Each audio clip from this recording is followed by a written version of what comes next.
الرحيم الحمد لله رب العالمين والصلاة والسلام على أشرف الأنبياء المرسلين حبيب الله العالمين بالقاسم المصطفى محمد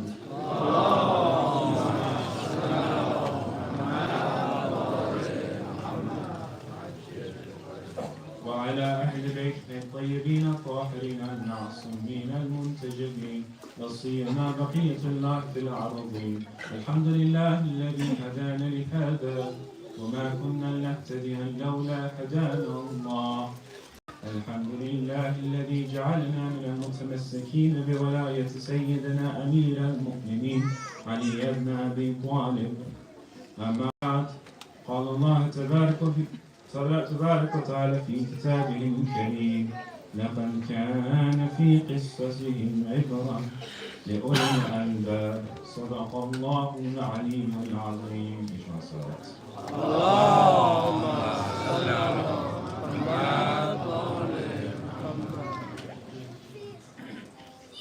Tonight we continue our series of discussions of Shia identity, which began within our first night and continues on to our fifth night. Now tonight I have an important discussion that needs to be had. And of course all of us know about this, but it's how Karbala is ingrained to our identity. How it's a cornerstone within our identity as a Shia. Because without Karbala, can we really be true Shia if we don't have that within our hearts? And there is no greater story than Brother Towfiq Sakhi and his loyal companions. We can find that every important aspect that we want to implement in our spiritual perfection is found in Karbala. All of these sifat that we try to find, all of these sifat that we try to improve upon within our own lives, we find it in Karbala. Justice, Karbala. Revolution, Karbala. Spiritual perfection, Karbala. Love, Karbala. Sacrifice, Karbala. Loyalty, Karbala. So every single aspect that we are looking towards and what we're trying to reach, we can find it in the story of Karbala. So this is a story that we want to review every time, and we want to learn from it, and we want to find spiritual perfection through the majalis of Abu Abdullah. So inshallah we can do that together with your loudest of salawat.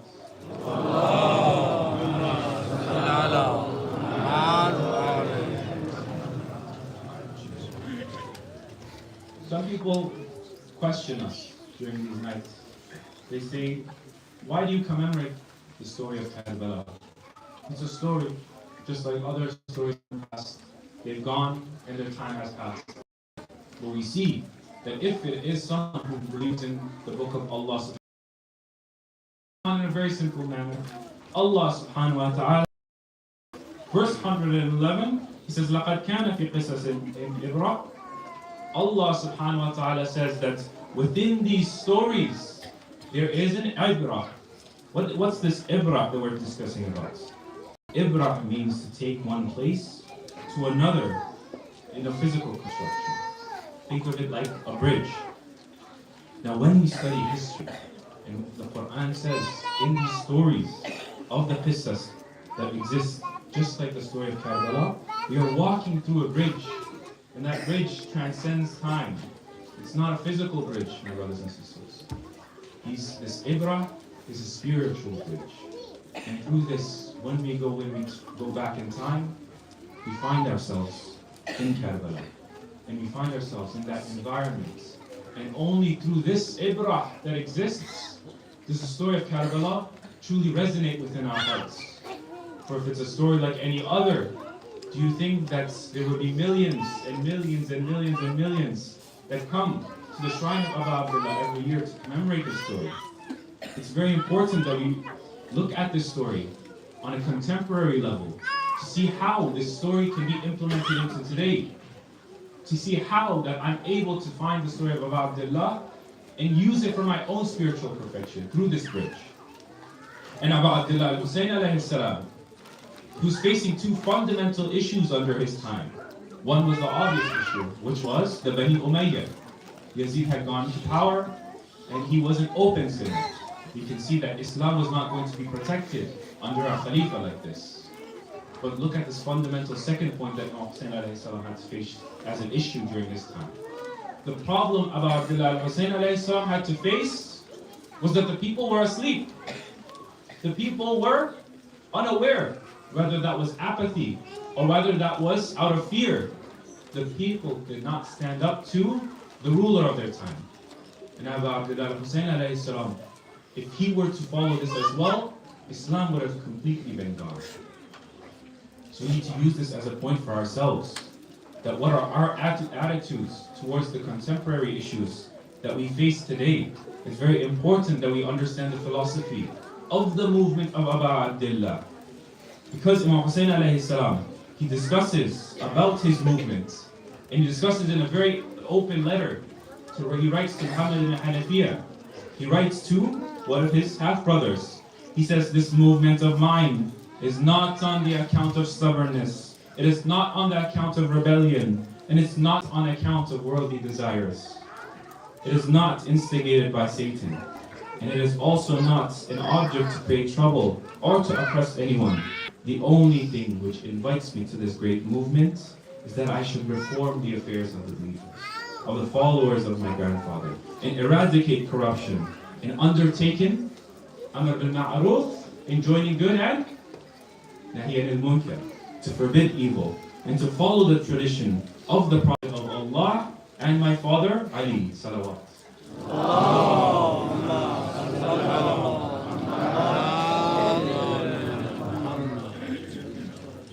Imam Hussein alayhi salam, he says, I'm not here to cause any trouble. It's not out of stubbornness, as some modern Sunni historians would say.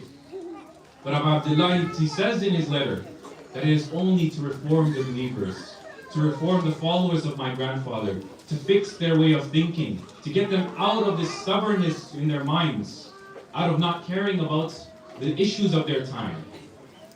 This is why Abu Abdullah Hussein alayhi salam fought on Karbala, to enjoin good and to forbid evil. And we have a very famous saying. We say that every land is Karbala and every day is Ashura. So us who come here to these majalis of Abu Abdullah, it's very important that we follow that philosophy of the movement of Imam Hussein alayhi salam and implement that in our modern day life. Imam Hussein alayhi salam, this Azadari that we have, this remembrance of Imam Hussein alayhi salam, it follows the same manner of the philosophy of Karbala. The reason that we come here for the Azadari are for two fundamental reasons. The first reason is to constantly reform ourselves and to constantly reform our society. Just like Abu Abdullah al-Hussein alayhi salam said, I'm here to reform society and enjoin good and forbid evil. So we should try to reform good and forbid evil within our own societies. This is the true philosophy that exists within our Azadari. We come here to fix ourselves, to reach spiritual perfection, to enjoin good, and to forbid evil. So this is one of the important purposes. And the second one is to learn and follow the way of the prophets, as was preserved by Imam Ali alayhi salam and the other Imams. So it's very fundamental that we don't lose the purpose of these gatherings. These gatherings are ingrained within our own Shia identity. We need to make sure that we make the most use of it.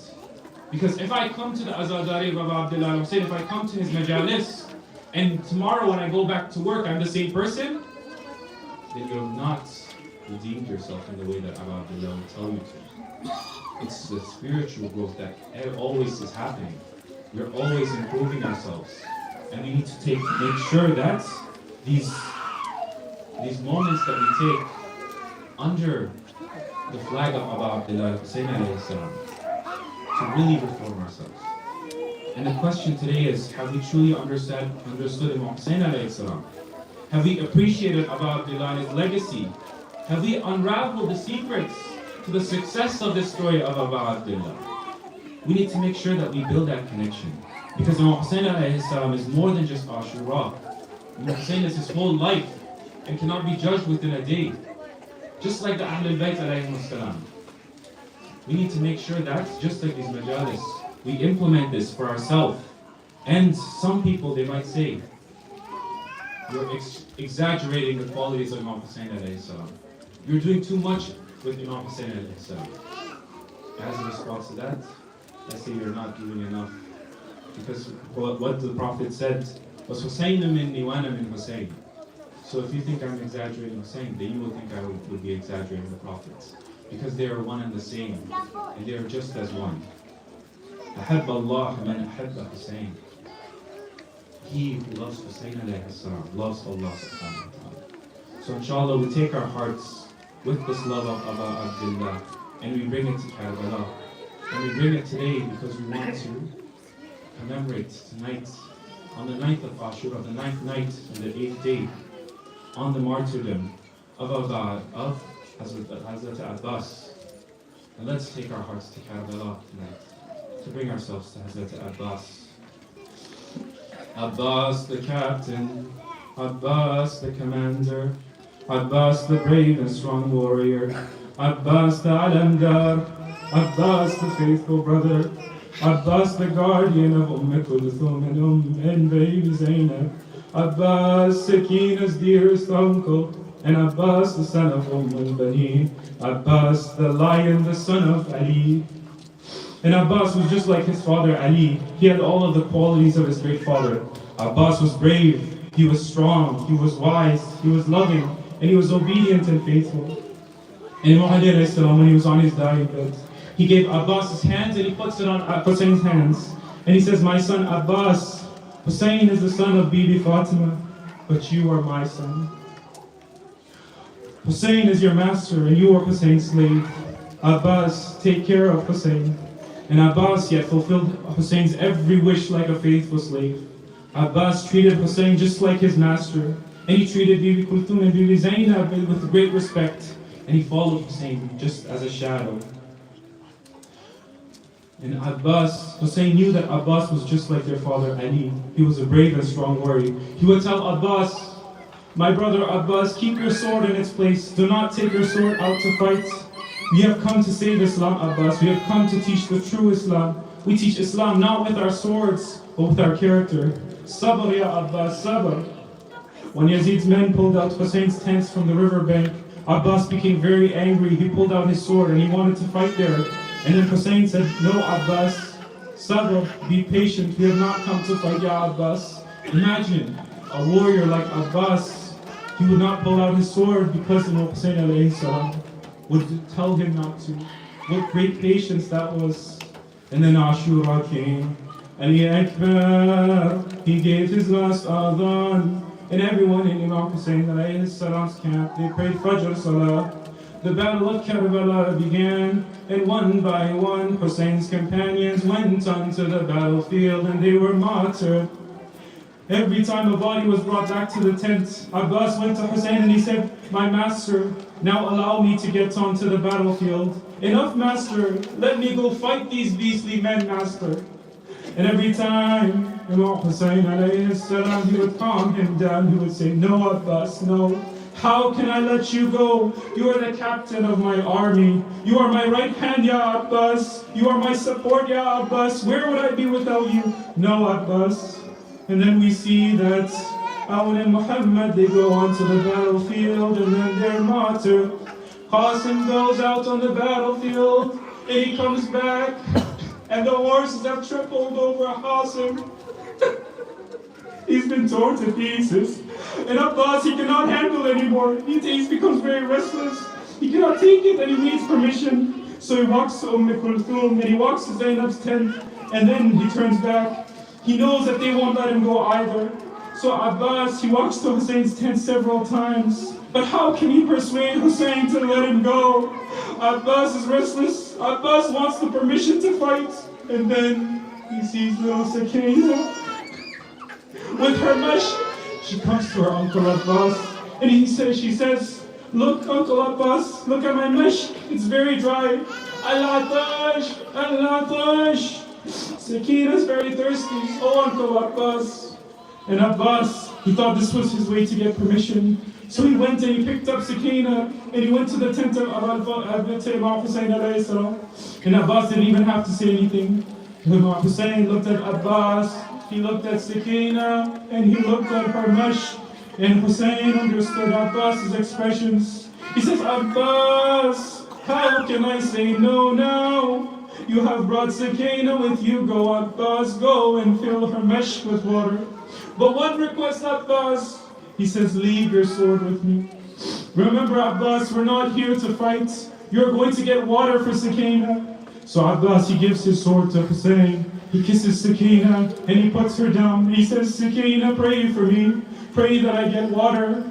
And Abbas, he goes to Zainab and he says, Sister Zainab, give me permission to get on the battlefield. Brother Abbas, listen to what Zainab says as a response. I used to wear my hijab. I used to hear my hijab would be looted. Abbas, I used to say, how dare can anyone snatch that hijab of mine when I have 18 brothers? Now Abbas, you're going. I truly believe my hijab will be looted without you, Ya Abbas. And Abbas, he goes to the battlefield. In one hand, Abbas carries the alam of Hussein. In another, he takes the spear and the mesh. He doesn't bring a sword because he brings the spear just for protection. And he heads to the Furat. Yazid's armies, they see Abbas coming. They had seen Abbas fight. They knew he was just a mere reflection of Ali. And they were very scared. But few dared to attack Abbas because they knew they would be killed by his spear. Abbas reaches the river and he fills the Sakina's mesh. He then asks his faithful horse to drink water. The horse looks towards Hussein's camp and it seemed to say, Master, are you sure the water will reach Sakina, Master? How can I drink when Sakina and Ali Asghar are thirsty? Let us give them water, then we will drink some. Abbas takes his alam in one hand and he takes Sakina's spear in the other and he rides back. And Umar ibn Sa'ad al-La'in, he orders his men to stop the water from getting to Hussein's tent. The enemies, they surround Abbas and they fire arrows from all the directions. Abbas was hit with many arrows and he started to bleed. Just then a soldier came from behind and he struck his sword on Abbas's soldier. Abbas, he saw that his hand was cut. What does he do? He takes the mesh and he puts it with his teeth and uses his arm as a spear. And then he goes and the spear falls to the ground. Another soldier, they came. They struck their sword into Abbas's other shoulder. The alam falls too. Abbas has been blocked up with his hands. And he has his mesh in his teeth. Imagine Abbas on his horse, no arms, with their Sakina's mesh between his teeth. Water must reach Sakina. Abbas still, he has the strength to go on. Sakina's mesh is still filled with water. And then an arrow, it strikes the mesh of Sakina, and water begins to pour out. Ya Abbas, he loses all his strength, and the water pours out. He falls from his horse, and he calls out, Master, come to me, Master, let me see you one last time. Hussein hears Abbas, and he's heartbroken. With his hands on his back, he cries out, Son Ali Akbar, my back is gone. My support is gone. My alamdar is gone.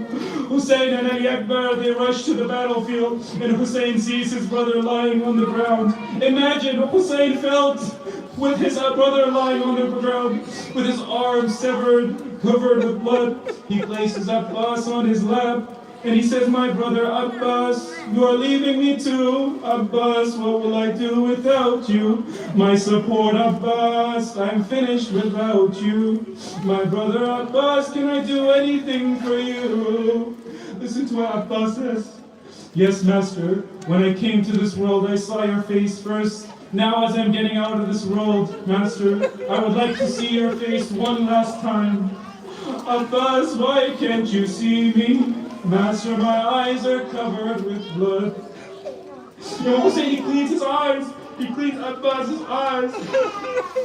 And Abbas looks at Imam Hussein. He says, Imam Hussein alayhi salam says one thing. He says, Abbas, I have a wish too. All your life you called me Master, Master.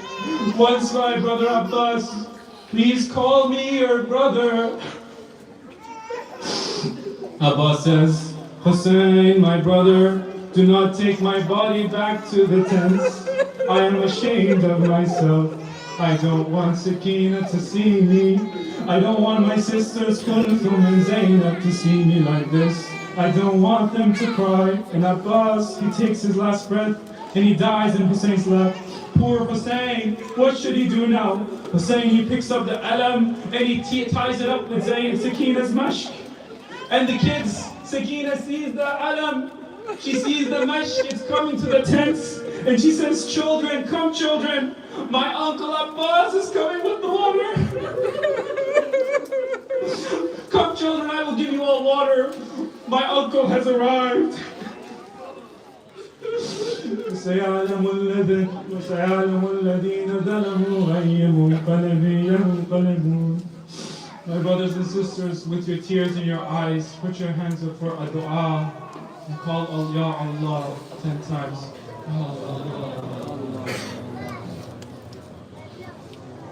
Ya Allah, bring us near to the Imam of our time and make us one of his loyal companions. And Ya Allah, keep us away from the shar and bring us towards the khair. And Ya Allah, we ask you to make our lives the lives of Muhammad and Ali Muhammad, and make our deaths the deaths of Muhammad and Ali Muhammad. And Ya Allah, we ask you to guide us towards the straight path, the one that reaches us to you. And Ya Allah, we ask you, do not take us from this world unless you have forgiven us. And Ya Allah, grant us the intercession of Hussein on the Day of Judgment.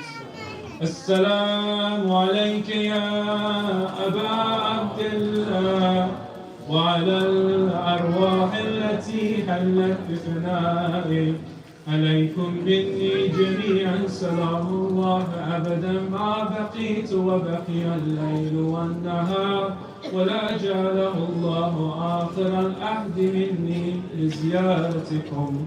السلام على الحسين وعلى علي بن الحسين وعلى أولاد الحسين وعلى أصحاب الحسين. السلام عليكم جميعا ورحمة الله وبركاته. اجمع صلوات.